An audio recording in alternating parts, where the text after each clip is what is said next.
It hasn't been plain sailing for Chelsea in the Champions League this season. Defeat to Zagreb in Matchday 1, a 1-1 draw against this evening's opponent Salzburg, but back-to-back wins against Milan were crucial, and we now come into Matchday 5 top of Group E. Tonight we are in Austria to play Salzburg once again. A win would see us progress to the knockout stages of the Champions League with one game to spare. It is a big night for Graham Potter and his Chelsea side. Hello and welcome along to Matchday Live. I'm Olivia Bazaglo, and joining me in the studio is Abby McCarthy and Dan Stewart. Welcome, guys. How are we feeling? Are we confident about the game? I think we're confident. Nice. We're always confident. Dan, you're always confident. We try. Now, the one thing, we've looked at the team straight away, and the first thing that sprung to my mind, Abby, was one, we couldn't work out what formation was, but also it's a very attacking lineup, isn't it? Oh, absolutely. We're clearly going out all guns blazing, and hopefully we're going to see a lot of goals. I was so confused about the formation. I know this is what we've tried to kind of assemble. Potentially this is right, a back three, Pulisic and Sterling as wing backs, which I'm quite excited about. Dan, are you surprised that he's gone with the back three just because, we were pretty poor against Man United in the back three. He changed it to a back four and we were so much better. Yeah. So are you surprised he's gone with the back three again? I think he's thinking that there's not the same attacking threat coming back this way. I'm surprised that Pulisic and Sterling are both wing backs. Sometimes you'll get one of them. You never really get the combination of both of them. It's an attacking outfit. I feel like he's had enough and he's saying, we want to go out there, attack teams, control the game and score goals.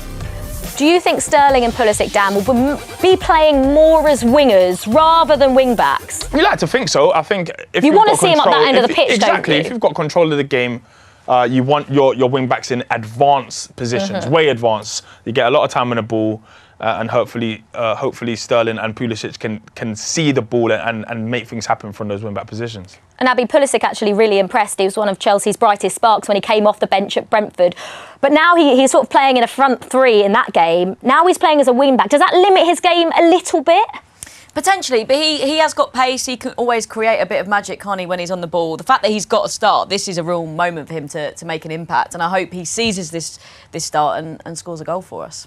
Like Abby says there, Dan, Pulisic has got the chance to make a real statement tonight because he has been in and out of the team. He did play against Wolves and was really impressive in that game. This is his big chance now, his big chance to impress Graham Potter, isn't it? Ahead of Brighton on the weekend. I think he's impressed a couple of times off the bench because you know what he brings. He brings live energy. He's willing to run at players and create space himself. Now he gets the opportunity to do it from a start, albeit in a wing-back position, not further up the pitch. But I feel like someone has to really put their name on the shirt now and really take the ball by the horns and make that position theirs, because at the moment it's almost a case of, if somebody's not performing, you bring in someone else and see if they are performing. You like to think that Pulisic can now, put in a run of performances that can make that starting position his. Yeah, and in central midfield, it's Jorginho and Kovacic. Now, we know the impact Kovacic made off the bench against Manchester United. He is an absolutely world-class footballer. Nice to see him start a game as well. Just hoping he's fully fit. Yeah, absolutely. Fingers crossed. But he made such an impact, didn't he? I think he's one of our best players for just driving the ball forward. He can take on anyone, really. I think he's still so underrated. Well, us Chelsea fans know what he can offer. Yeah, anyway. I would agree. Yeah, definitely. And Conor Gallagher's being trusted tonight, Dan. Looks like maybe he's there to support Havertz and Aubameyang up top, but also maybe to drop back into midfield to help out Jorginho and Kova when needed. I think he likes that part of the game, getting down and dirty, doing the hard graft as well. So I think his energy will serve well going forward as well as coming back and protecting us. He's getting important minutes. I don't think anybody expected him to be so involved at this point of the season, given that he's just come back off loan. But he's impressing, and he puts in so much effort. He's popping up with big goals and big moments. So yeah, it's good that he's in there. And Havertz is up front with Pierre-Emerick Aubameyang today. And we sort of think of Kai Havertz as, we're not really sure what his best position is. However, maybe playing alongside a big striker in Aubameyang, just off him as a number 10, that could really help his game, couldn't it? Yeah, I really think so. He broke through as like an attacking midfielder, didn't he, at Leverkusen? And he started to play as a striker now for Germany. It's a kind of a role that he's had to grow into. Who better to play alongside than Aubameyang? A bona fide striker, a really good focal point, someone that will always finish and score those big goals. So I'm hoping they're going to be an amazing partnership today. And Mason Mount getting his well I would say. He started every game under Graham Potter. Yeah. This is the one he doesn't. On Mason Mount. 100%. You know, Mason, you want him to start, but you also want him to come off the bench and have an impact on the game. He's also won a yellow. So if I'm Mace, I'd come on, tug someone's shirt, get that yellow and get it out of the way. Get it out of the way. Miss the Zagreb game, because we don't want him missing any knockout games. Exactly. Absolutely not. Exactly. Such an important player. Right, we are in the studio here on Matchday Live, but Lee Parker is over in Austria for us. Lee, over to you. Hello and welcome pitchside at the very impressive Salzburg Stadium. The atmosphere is building nicely as we approach kickoff. As you can see over my shoulder, boss Graham Potter going through his pre-match media duties. Let's start off then by confirming his starting 11 for the game here in Austria this evening. He has made 4 changes from the team that drew 1 apiece with Manchester United on Saturday evening. Kerr remains in goal. It's the same back 3 that started on Saturday as well. That's Trevor Chalobah, Thiago Silva and Mark Cucurella. We're then expecting Christian Pulisic and Raheem Sterling to act as wing-backs, either side of Mateo Kovacic, and captain for this evening, Jorginho. It's then Conor Gallagher making his first Champions League start, Kai Havertz and Pierre-Emerick Aubameyang. Well, we have been here before, as you may remember, a pre-season friendly back in 2019. So much more riding on this game, though. And I mentioned the pre-match atmosphere behind me. Well, that's where the noise is going to be coming from the home support today. That's where the Ultras will be sat. They certainly made themselves heard at Stamford Bridge a few weeks ago. As for the Chelsea faithful, they're going to be tucked away in that top left-hand corner over there. So lots to play for in Champions League Group E, but Chelsea know that they win here tonight and they qualify for the knockout stages. That's what we want, to not qualify for the knockout stages of the Champions League. Abby, this is a big night for Chelsea, because I feel like we've been saying that every game's a big day, especially recently, but this takes all of the pressure off the Zagreb home game next Wednesday if we can win tonight. Yeah, exactly. We win tonight, we top the group, we definitely know we're going to go through to the next round. It just means the next game against Zagreb, we can try out a few different players, we can bring on a few of the younger players, and I'd love to see that. Graham Potter can make even more changes. Exactly. Keep us all guessing. And an even weirder and more wonderful formation. We might even see Zakaria get a few minutes. Who knows? That would be nice, He hasn't featured for Chelsea this season, has he? It hasn't been plain sailing, like I said in the intro to Matchday Live. It was a pretty poor start by our own standards, just 1 point from those 2 games. Did you, after that Salzburg at home game, Dan, when we drew 1-1, did you think we'd be in the position we are now? I was worried. Simply because... For once in your life, Dan was worried. I was worried, but only in my soul. I wasn't projecting it. Because the 2 teams you expect from that group to go through are Chelsea and AC Milan. They're the 2 giants of the group. When you've dropped all those points and you haven't even played AC Milan yet, it puts a lot of pressure on you. But with Chelsea, we never like to do things the easy way. We went and beat AC Milan back to back, and now we're in control of the group. It wasn't a great start, but it is great to be able to grow into a tournament. Yeah, and this was obviously Milan at home game.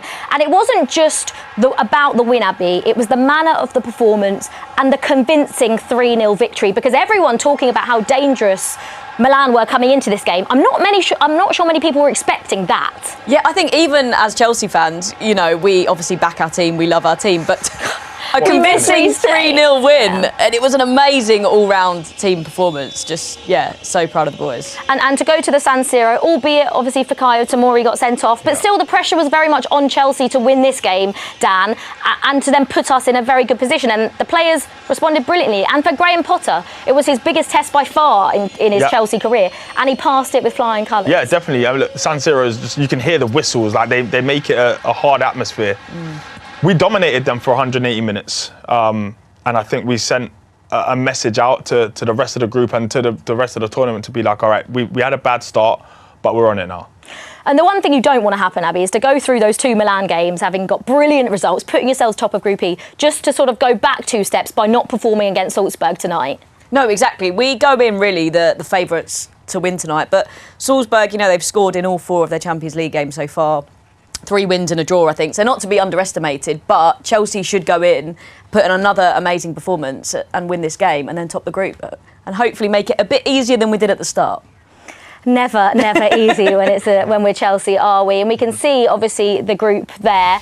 We are top, 7 points. Salzburg are the team just behind us. Are you surprised, Dan, that it's not AC Milan there? Yeah, but no at the same time, because they have played us twice and we have done them twice. So they will be hoping that we can do them a favour today and beat Salzburg. I've got it the wrong way around.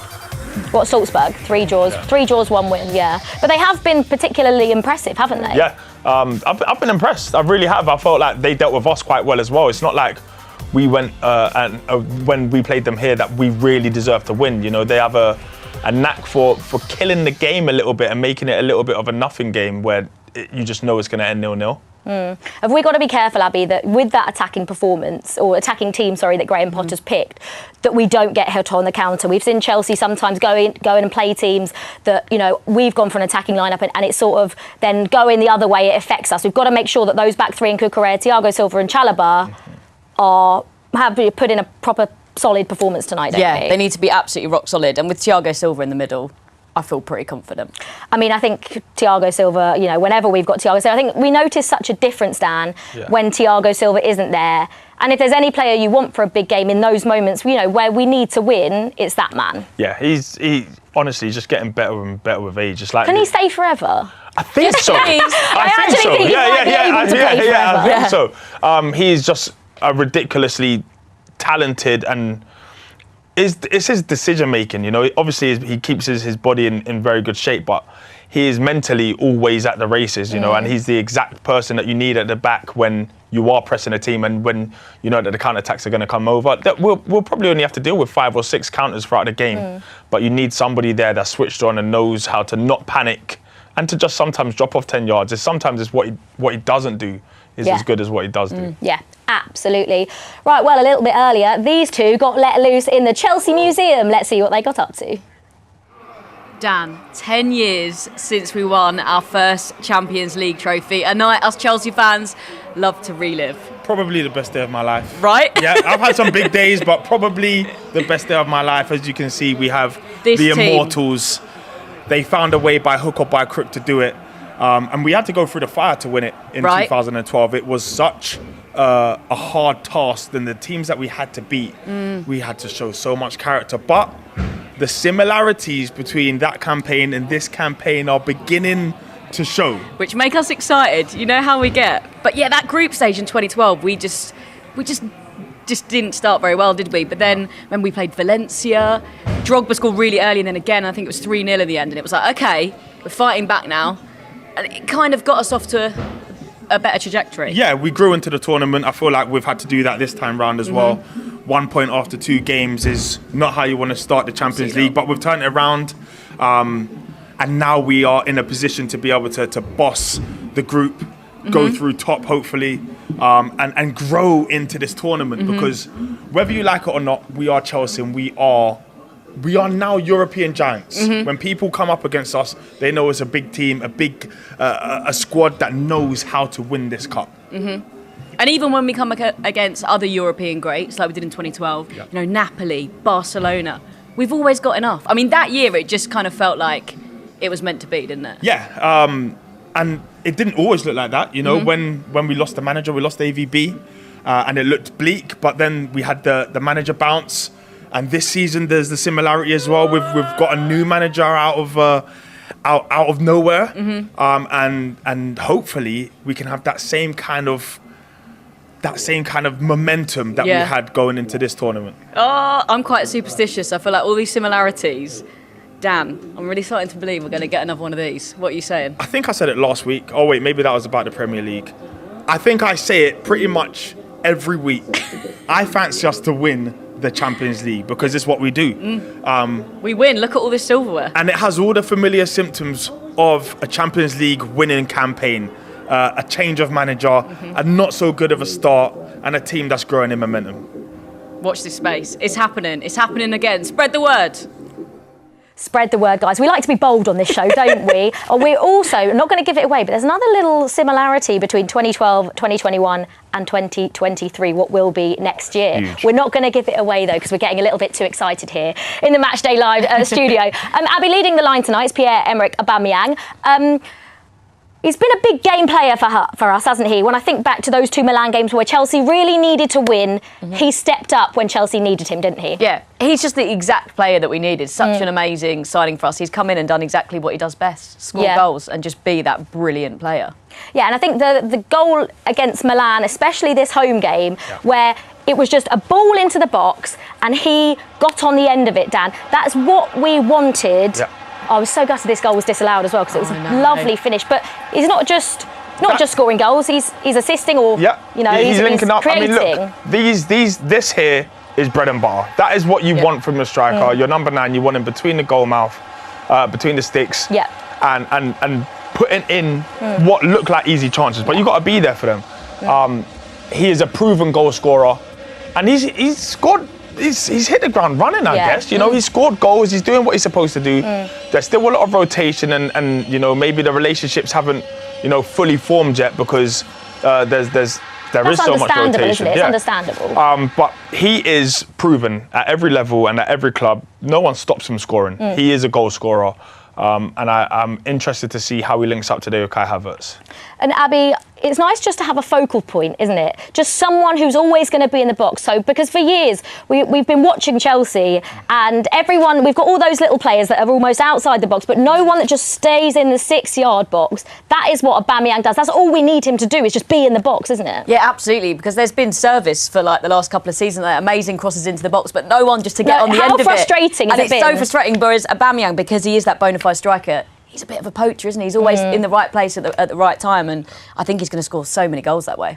I hope you're right. And it's not even just, the ball across the box. Reece James, he had a tap in, but it's also half chances. You think of the one against Palace. Yes. That wasn't a chance, it was a half chance. But we've now got someone that converts those half chances, and that's what we've been missing. I think he gives you the best of both, In Romelu Lukaku, we had a bit of a linchpin, but we had to play a certain way to be able to accommodate him. Yeah. With Aubameyang, you can go and hit the channels, and you can put balls into the box, and you can ask him to create something out of nothing himself, and he could probably do all three.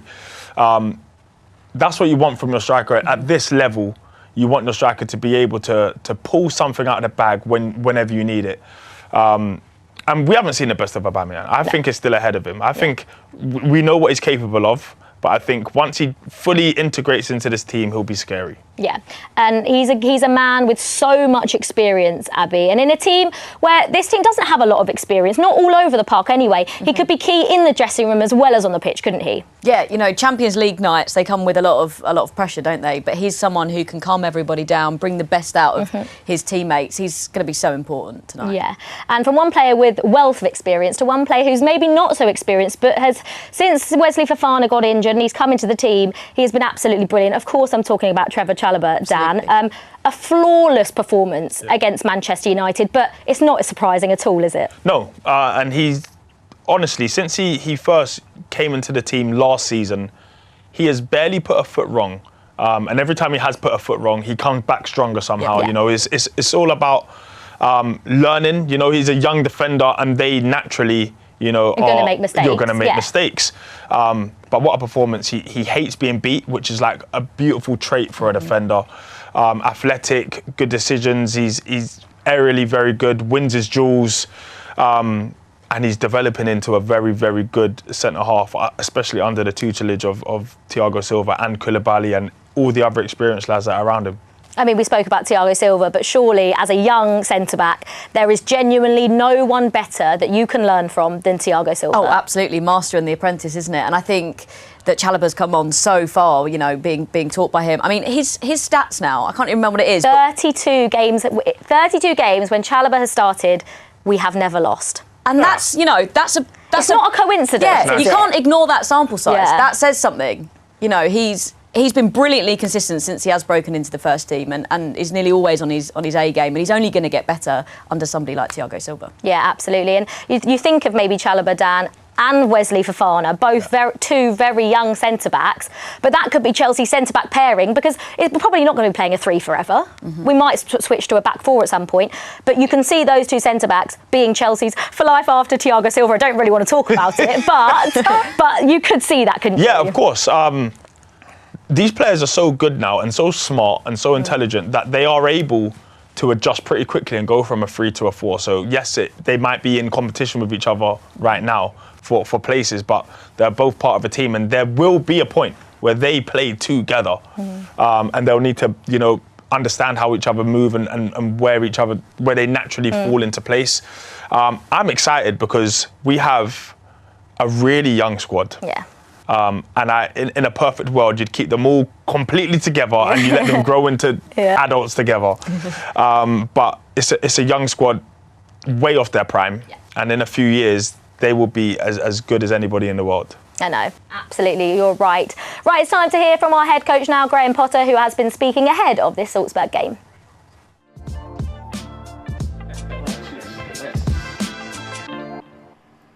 The group looks a little different, absolutely, because of the results we've had. We had a really tough game against them at Stamford Bridge, the first game that I had, so I'll always remember that experience. We've put ourselves into a better position because of the results against Milan. But at the same time, we know we need to finish the job and we need to get more points. We haven't got enough as it is. So we face a tough opponent, but we're going to go there motivated and we'll give our best. My expectations from the game are another tough match. They have a clear idea of how they want to play, clear idea in terms of attacking and defending, very intense, very direct, incredibly well organised, good players. So it's a top team, it's a good team. We need to be good to play, and we need to be brave, and we need to try to bring our game to the match. Thank you very much, Graham. Thank you. It is going to be a tough game tonight. Abby, when you think back, Salzburg at home was Graham Potter's first game in charge. It feels like so long ago now. But what changes have you seen from Graham Potter in this Chelsea side in that time? I mean, how do you begin to summarise it? It's changes upon changes, right? Every single game. Literally, the personnel is the biggest thing, isn't it? But he did that at Brighton. Yeah. He made a lot of changes. So this is something we're probably going to see throughout the whole of this season. Yeah, we saw that at Brighton and it often worked, didn't it? I remember he had Trossard playing in so many different positions and actually kind of made him a better player, and so many other players improved under him as well. So he's not afraid to switch things up and keep the formation really fluid. But we're seeing results so far. 8 games unbeaten now across all competitions. You've got to feel good, and you've got to back the manager there. Yeah, definitely. And it's been... You think back to when he started, and obviously the football that Brighton played, Dan, it sounds weird to say when are Chelsea going to be playing football like Brighton were, but Brighton did play such brilliant football. Yeah. But it was always going to take time for Graham Potter to implement his style of play on this Chelsea team, wasn't it? It always takes time for any manager. Yeah. Once you come in, we are learning the manager and the manager's learning the players and the players are learning the manager. There's too many relationships that are still being formed. We're getting results, or at least we're not losing matches. And there are a couple of games where perhaps we could have done more, and he'll know that, and he's still noting things down. He wants to know what the players can't do as well as what they can do. It is going to take time, but world-class players and world-class managers make that time minimal, and they find a way to kind of make it happen a little bit faster than maybe it would somewhere else. So I have no doubts that this team will start to really pick up momentum as the season goes on. I'm not sure if the World Cup in the middle of the season is going to help us or hinder us, but I feel like the more time that Potter has to be able to get his feet under the table, the better. Yeah, definitely. Right, back to the Champions League in just a second, but for now, here's how the women got on in their WSL game against Brighton. Difficult to express just how difficult the conditions are here, particularly the way that Chelsea are attacking in the first half. But it's Brighton who were on the front foot here. It's a decent cross as well, and Bright had to get the block in to deny Libby Banks. Here's Lee. Good spell this for Brighton. And a cross from Sarri, and Berger was able to get there.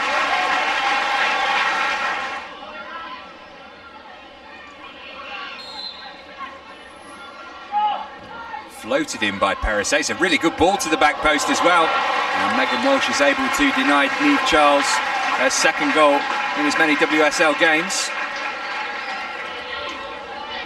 Bright. Here's Lauren James. She's carried on her run as well. James into the penalty area now.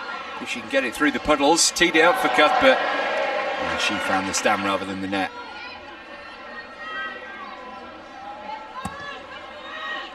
Really good ball in, and the header down could have been awkward on this pitch for Megan Walsh. Charles again going close. She's looked really lively tonight.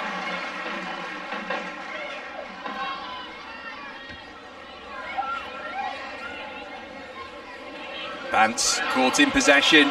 Can England punish her? Bethany England, and Walsh manages to tip it over just about. Really packed a punch that from Bethany England. Chelsea getting closer. Perisset's corner.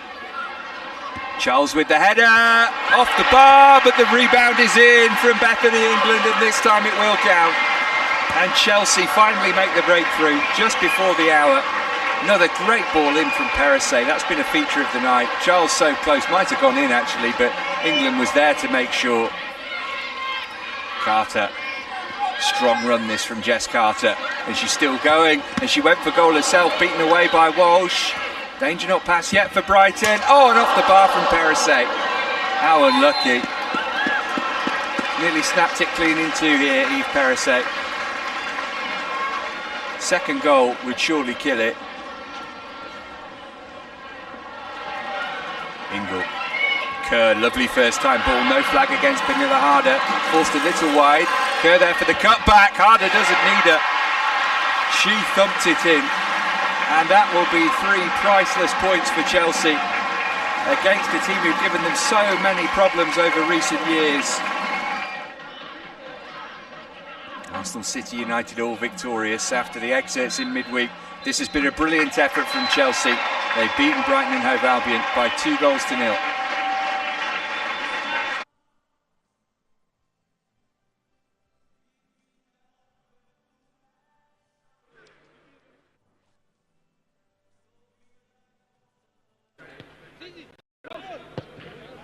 Chelsea need to win this game if they're to have any chance of progressing, but they're in trouble here. And Crescente is going to make it 1-0 to Salzburg. Just 13 minutes in, he scored at Cobham when these two met earlier in the group, and he's done the same again early on here.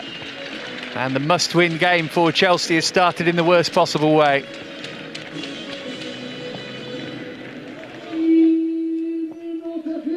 Merrick came racing off his line to try and snuff out the danger, but Crescente kept his cool.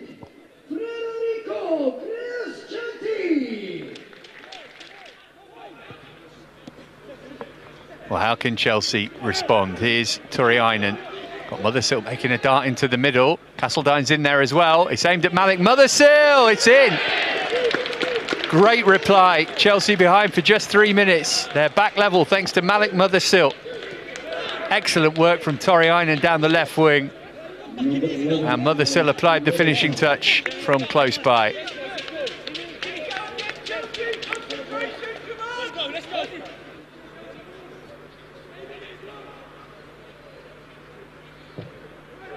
Delivery whipped in, free header, what a save from Merrick. That is sensational from the 16-year-old in the Chelsea goal. Looked for all the world as though it was going to be 2-1 Salzburg. That is a fantastic stop.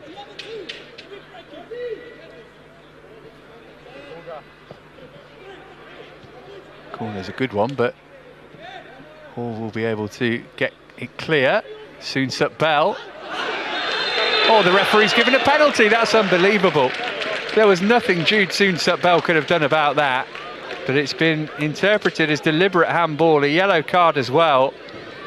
And that looks harsh in the extreme against the Chelsea number 9.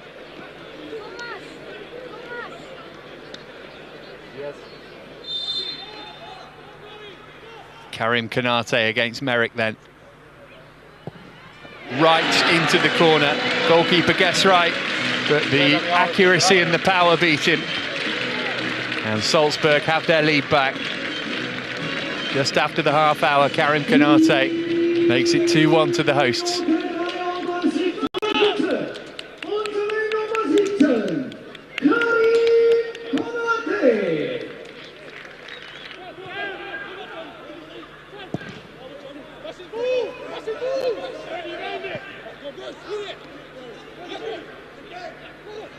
Well, Crescente's managed to pinch it back, and here's Kanate again. Round Merrick, it's going to be 3-1. And Chelsea in big, big trouble now. Another goal for Karim Kanté. It's a cool finish from him. But Chelsea need something very, very special if they are to avoid sliding out of the competition here in Austria. They're 3-1 down in the must-win match.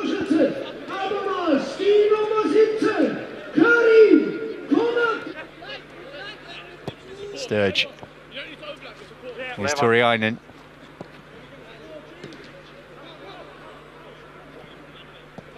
And again, Tuuriainen wants to have a go with his right foot. Oh, referee's given a penalty. Challenge right on the edge of the box. And this time it's Chelsea who get a spot kick. Gevorgian booked for his troubles as well. Oh, just like in the first half, the referee had the perfect view of that and he was in no doubt.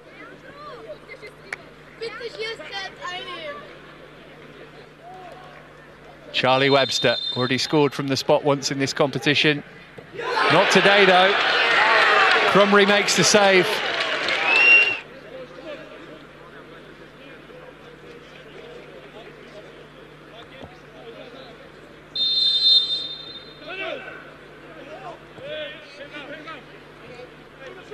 Sturge's throw. Mothersill couldn't get it under control. Here's Frankie Runham. It's a good hit from the 15-year-old. The keeper always favourite to save it, turns it round for a corner.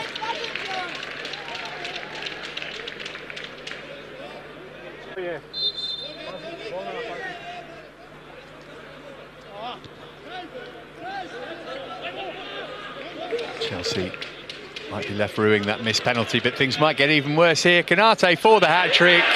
He's done it. And there's no doubt now that Salzburg are going to win this game and Chelsea will be eliminated from the competition.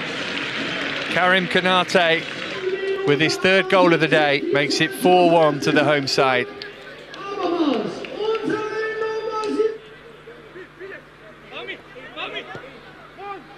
Three minutes of stoppage time was signalled.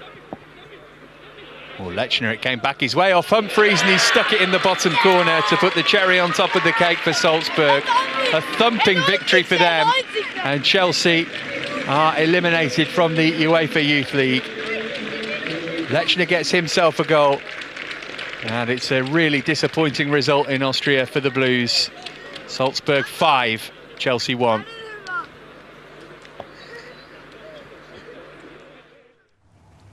A disappointing result then. Chelsea knocked out of the UEFA Youth League. Right, it's time for trivia. We felt confident against Brentford, didn't we? It was the same trio in the studio. How are we feeling about a bit of trivia tonight? I'll wait till I hear the question. yeah, I'm with you on that. Right, shall we see the question then? Yes. For today's trivia on Matchday Live, this is the question. In 2019, Chelsea beat Salzburg 5-3 in a pre-season friendly at the Red Bull Arena. Only one of the 4 Chelsea goal scorers that night is still at the club. Can you name him? Well, we're going, oh, that was Pedro's like scorpion kick. I remember that. What a goal. Yeah. God, nice in unison there, nice sync. What a goal. It was a brilliant goal. Right, so we have until half-time to think of that. And we've had quite a lot of new signings over the last couple of years, so this should be... I think I got it. Love that, Dan. Yeah. Love the confidence. I've got an idea. You're always confident. Yeah, I know. It doesn't mean anything. Not on it's the just trivia, you're not. confidence, Just more normally you are, but trivia, not usually that confident. So he thinks he's got it, but we will be giving you our answer at half-time. Please do help. So get your answers in as well if you think you know, but also we'll be finding out the answer at half-time as well. Right, this is, you know, Abby, this is a big game for Salzburg as well. They're just 1 point behind us in the group. Looking at that lineup from their perspective, are they looking at going, we've got a chance here, given how attacking Chelsea's lineup is?